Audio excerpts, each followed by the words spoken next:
Have you ever noticed something interesting about life? Some people always seem to have good things coming their way. Good relationships, good health, good business, while others keep running into the same problems year after year. Let me tell you something important today. The quality of your life is directly tied to the standards you set. And those standards, they come from how much you value yourself. You see, I learned this lesson a long time ago. I was working at Sears as a stock clerk, making $57.00 a week, and I was broke. Not just a little short on cash, broke. At age 25, I was behind on my rent and borrowing money to buy groceries. But here was the strange thing. I wasn't bothered much by it. I had gotten comfortable being uncomfortable. One day my friend invited me to a lecture by a successful businessman, and that man said something that changed my life. He said, "Success is not something you pursue. Success is something you attract by the person you become." And it hit me. I had been tolerating things in my life that were keeping me exactly where I was. The moment you decide to love yourself enough to want better, everything begins to change. When you truly value who you are, you stop putting up with things that don't serve you. This is such a simple idea, but most people miss it. They think that loving yourself means feeling good about yourself all the time or telling yourself nice things in the mirror. But true self-love is much more practical than that. It shows up in the decisions you make every single day. If you love your body, you stop putting junk food into it. If you love your mind, you stop feeding it negativity and excuses. If you love your future, you stop wasting your present. If you love your potential, you stop settling for less than you can be. It's not complicated, but it is rare. Most people say they care about themselves, but their actions tell a different story. What you tolerate is what will dominate your life. So many people misunderstand what it means to love yourself. They think it means being easy on yourself, lowering the bar so you can clear it without much effort, giving yourself a pass when you fall short. But that's not love. That's actually the opposite of love. Think about it. When you really love someone, do you encourage their bad habits? Do you look the other way when they're hurting themselves? Do you tell them their mediocre effort is good enough when you know they're capable of excellence? Of course not. When you truly love someone, you want the best for them. You hold them to a higher standard because you believe in their potential. You care enough to be honest with them even when honesty isn't comfortable. And that's exactly how real self-love works too. It's not about making excuses for yourself. It's about refusing to accept excuses because you know you deserve better results. I learned this lesson early in my business career. I was making presentations, trying to build my network marketing organization. And I wasn't very good. After one particularly poor presentation, my mentor pulled me aside. He said, "Jim, that wasn't your best. And if you want to succeed in this business, you've got to get better." Now, he could have patted me on the back and said, "Good job, you'll get them next time." That would have been kind in the moment, but it wouldn't have been truly loving because it would have reinforced my poor standards. Instead, he cared enough to tell me the truth. And I cared enough about myself to hear it. I went home and went to work on myself. I practiced, I studied, I prepared, I improved. Because I loved myself enough not to stay the same. That's what real self-love looks like. It's honest. It sees both your strengths and your weaknesses. It's not about thinking you're perfect. It's about knowing you're valuable enough to keep growing, to keep improving, to keep reaching for better. I want to be clear about something else too.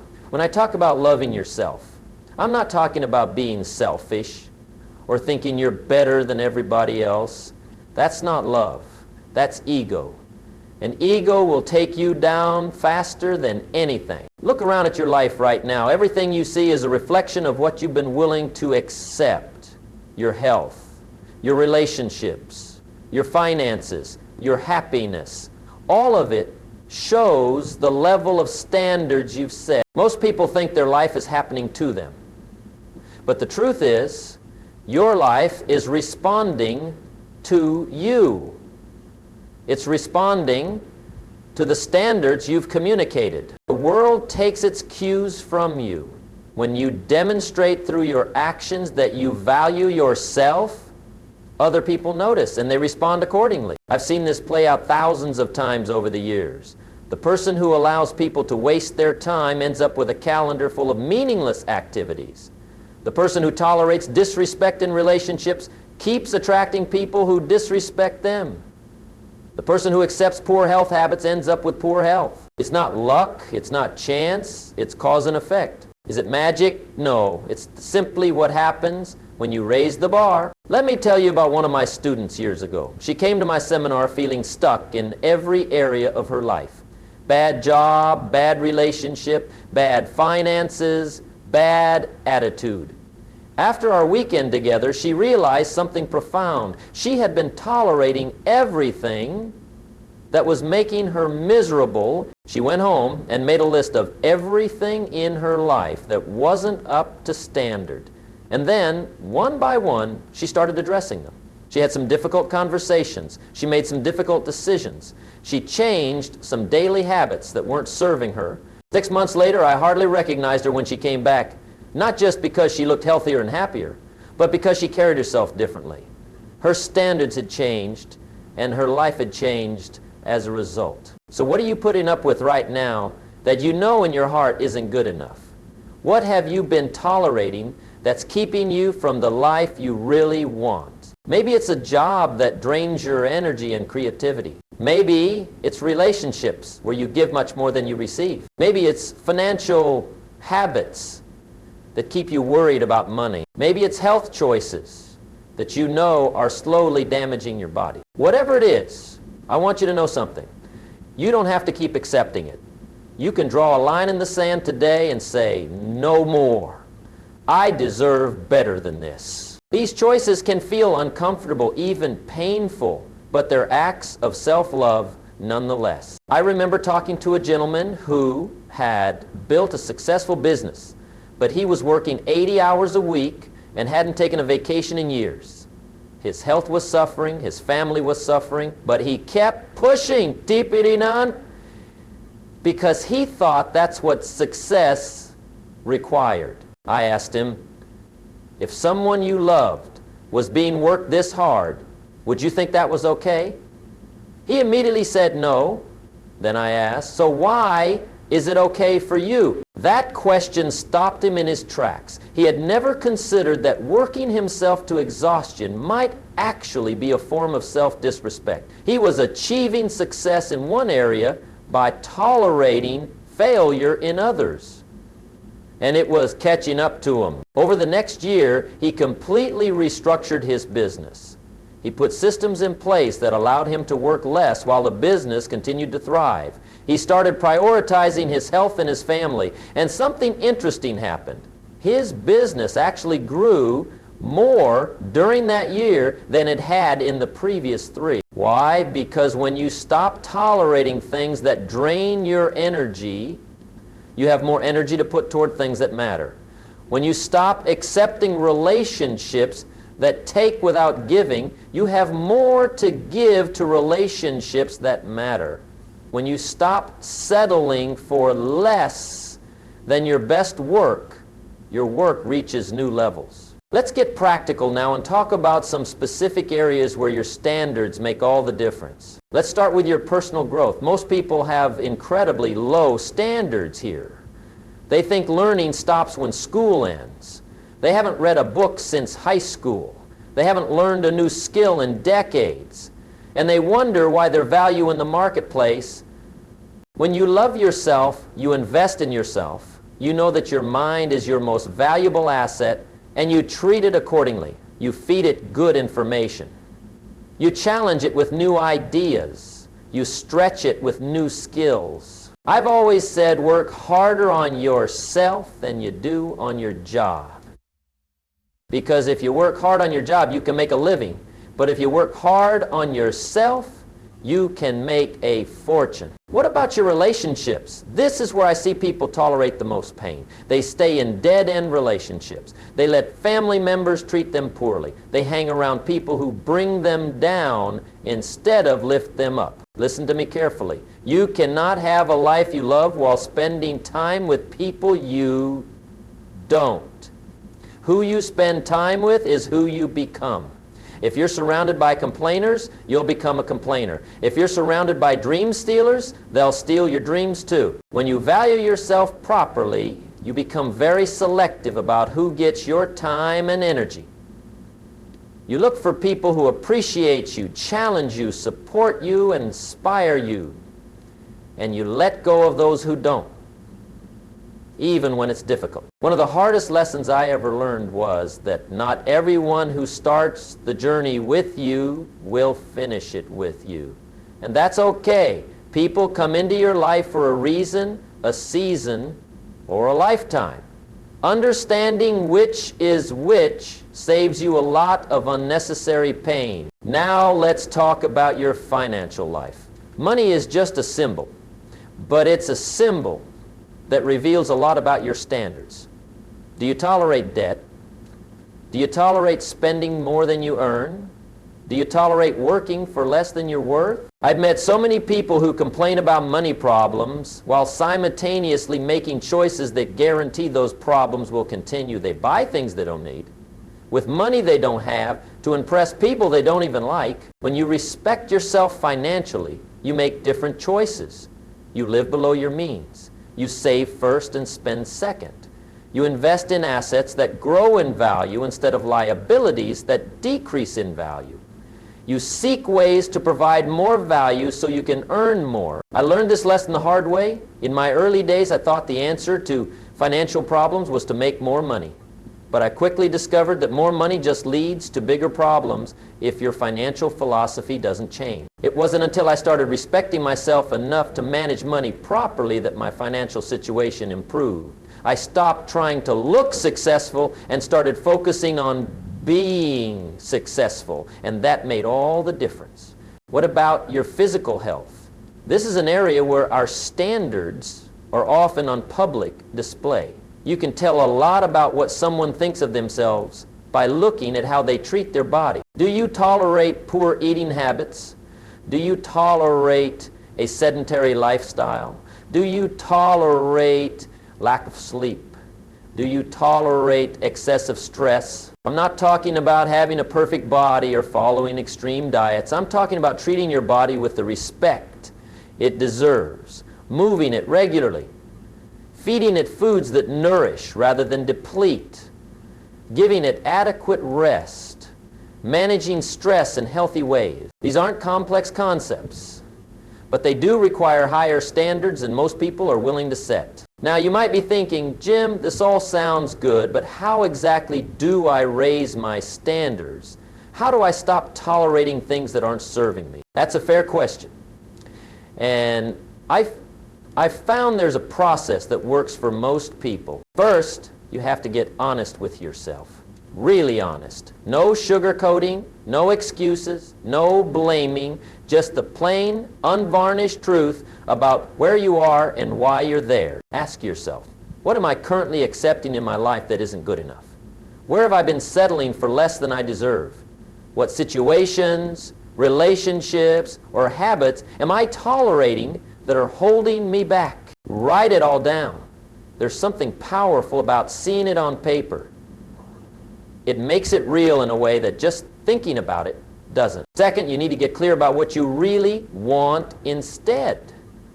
Not what others expect from you, not what society says you should want, but what you, in your heart of hearts, truly desire for your life. What would your relationships look like if they were truly fulfilling? What would your health look like if it was optimal? What would your work be like if it fully expressed your talents and passions? What would your finances look like if they reflected wise stewardship? Again, write it down. Be specific, be bold, don't edit yourself. Third, you need to set clear, non-negotiable boundaries. This is where most people struggle. They know what they want, but they aren't willing to draw firm lines to protect it. A boundary is simply a line that marks the limits of what you will and won't accept. It's you communicating to yourself and others, this far and no further. Maybe your boundary is that you won't work on weekends anymore because family time is sacred. Maybe it's that you won't loan money to a certain friend because they never repay it. Maybe it's that you won't tolerate disrespectful communication in your marriage. Whatever your boundaries are, set them clearly and defend them consistently. Yes, this will make some people uncomfortable. Yes, you will face resistance. But remember, the more you love yourself, the less you tolerate what doesn't serve you. Fourth, start making decisions based on value rather than convenience. Most people choose what's easy over what's right, what's comfortable over what's beneficial, what's familiar over what's best. But when you truly value yourself, you make decisions differently. You ask, is this choice aligned with who I want to be? Does it move me closer to or further from my goals? Does it honor my values and priorities? This shift in decision-making won't happen overnight. It's a muscle that gets stronger with use. But each time you choose value over convenience, you reinforce your new standard. Fifth, focus on small, daily choices rather than grand gestures. Raising your standards isn't about making one big decision. It's about making 1,000 tiny decisions differently. It's choosing water instead of soda. It's saying no to a time-wasting meeting. It's spending 15 minutes reading instead of scrolling social media. It's having that difficult conversation instead of avoiding it. These small choices may not seem significant in the moment, but compound them over weeks, months, and years, and they create a completely different life. Now let me warn you about something. When you start raising your standards, you'll face resistance. Some of it will come from others who are comfortable with the old you. Some of it will come from within yourself. People around you may feel threatened by your growth. Your new boundaries may make them uncomfortable. Your different choices may make them question their own. And they may try, consciously or unconsciously, to pull you back to where you were. This doesn't mean they're bad people. It just means they're human. Change is uncomfortable for everyone involved. The key is to expect this resistance and prepare for it. Don't be surprised by it. Don't be derailed by it. Understand that it's a natural part of the process of growth. At the same time, be compassionate. Remember that everyone is on their own journey. Not everyone will understand or support your changes, and that's okay. You don't need universal approval to improve your life. The internal resistance can be even trickier. Old habits die hard. Old thought patterns re-emerge when we're tired or stressed. Old comforts call to us when the new path gets difficult. This is where self-discipline comes in. Discipline isn't about punishing yourself. It's about remembering what you want most over what you want now. It's about being willing to suffer a little today for a lot more gain tomorrow. I've always said that discipline weighs ounces, but regret weighs tons. The temporary discomfort of maintaining higher standards is nothing compared to the lasting pain of knowing you settled for less than you could have been. So what happens when you successfully raise your standards? What rewards await on the other side of this difficult but necessary work? First, you experience a level of self-respect that cannot be taken from you. There's a quiet confidence that comes from knowing you're living according to your highest values. It's not arrogance. It's not pride. It's simply the peace that comes from integrity, from having your actions aligned with your beliefs. Second, you attract better opportunities. Life has a way of meeting you at your level of expectation. When you expect more, you tend to get more. Not because of some mystical law, but because your actions, attitudes, and awareness shift in ways that create different results. I've seen this happen countless times in business. The person who refuses to do shoddy work, even when no one would notice, eventually earns a reputation for excellence that creates demand for their services.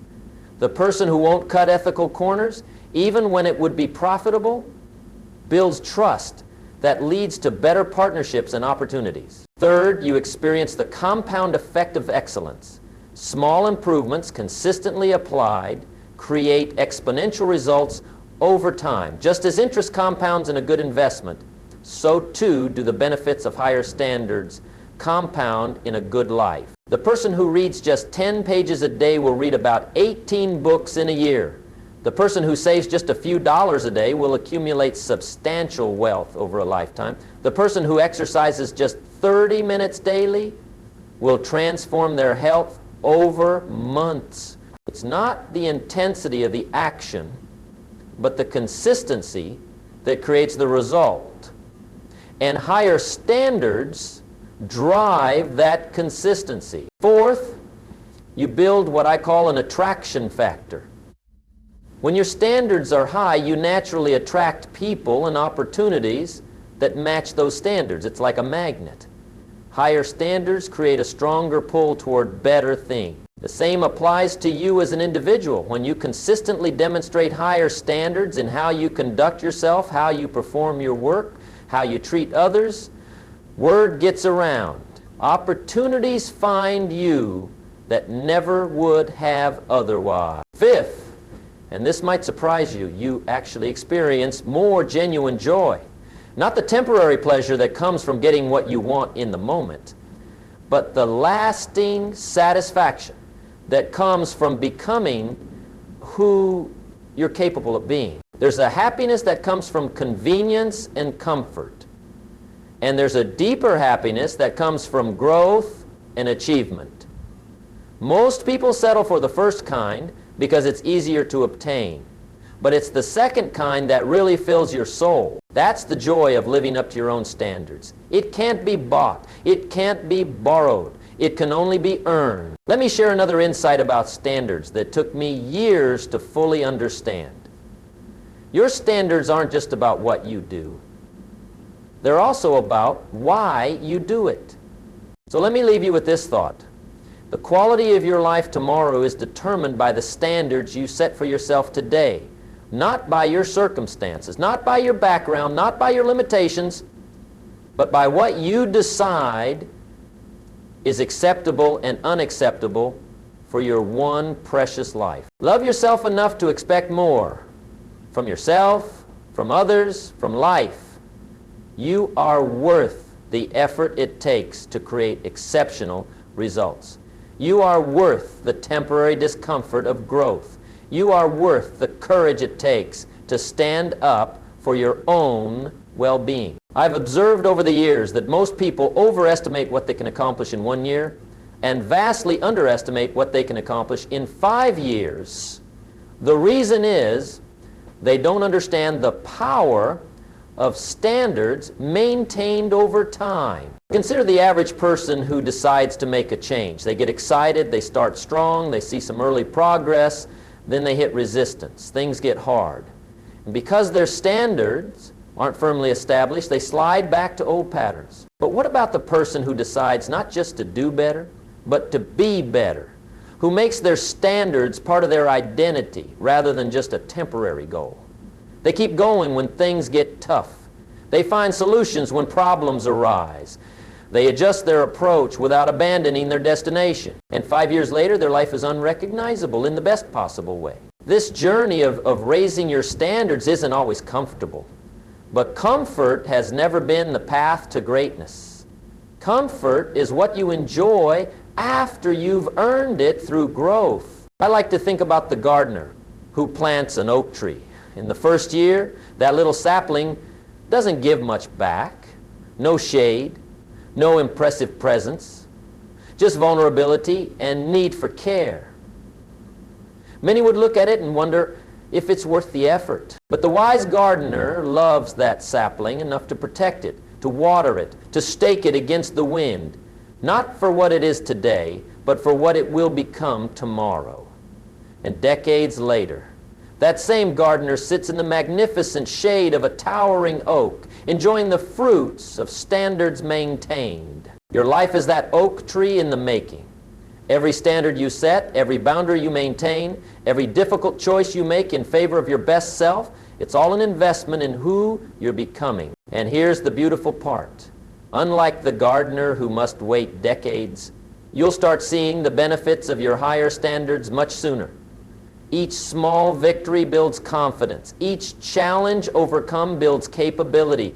Each principle honored builds character. Remember, the more you love yourself, the less tolerance you have for anything that moves you away from your best life. And that intolerance, paradoxically, is the very thing that will create a life you truly love. You see, self-love isn't just a feeling, it's a practice. It's the daily, sometimes hourly, choice to honor your worth through your actions. It's treating yourself with the same care, respect, and encouragement you would offer to someone you deeply cherish. True self-love says, I matter because I exist, not because of what I do. My value is inherent, not earned. I deserve good things because of who I am, not just because of what I accomplish. When you start from that foundation, everything changes. You no longer tolerate mistreatment because you need external approval. You no longer compromise your values for temporary gain. You no longer neglect your well-being to please others. Your standards become a natural extension of your self-respect rather than rules you struggle to follow. And that makes all the difference. In closing, I want to challenge you to do something. Tonight, before you go to sleep, ask yourself one question. What am I currently tolerating that doesn't reflect how valuable I truly am? Then tomorrow, take one small but significant action to address it. It might be a conversation you need to have, a habit you need to break, a decision you need to make. Whatever it is, let it be your first step toward a life of higher standards. Remember, the more you love yourself, the less tolerance you have for anything that moves you away from your best life. And that intolerance, paradoxically, is the very thing that will create a life you truly love.